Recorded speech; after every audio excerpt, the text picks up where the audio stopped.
എന്താടോ വിഷമിച്ചിരിക്കുന്നത്?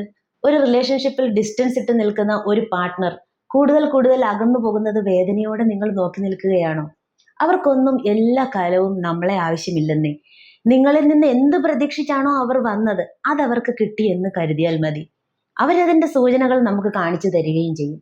അവരെ നിങ്ങൾക്ക് തിരിച്ചു കിട്ടില്ല എന്ന് തോന്നിയാൽ പിന്നെ ഒരു നിമിഷം പോലും അവിടെ നിൽക്കരുത് കേട്ടോ. ഇപ്പൊ അകൽച്ച മാത്രമല്ലേ ഉള്ളൂ. പിടിച്ചു വെക്കാൻ ശ്രമിക്കും തോറും പിന്നെ വെറുപ്പും ദേഷ്യവും ഒക്കെ തോന്നി തുടങ്ങും. ഇതുകൊണ്ടൊന്നും നിങ്ങൾക്ക് നിങ്ങളോട് ദേഷ്യം തോന്നേണ്ട ഒരു കാര്യവുമില്ല.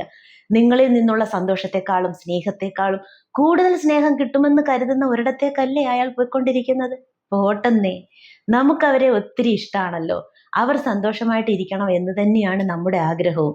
പക്ഷെ ഒരു കാര്യം നമുക്കറിയാം കേട്ടോ, നമ്മളെക്കാൾ അവരെ നന്നായി സ്നേഹിക്കാൻ ഈ ഭൂമിയിൽ മറ്റാർക്കും കഴിയില്ലെന്ന്. സത്യമല്ലേ?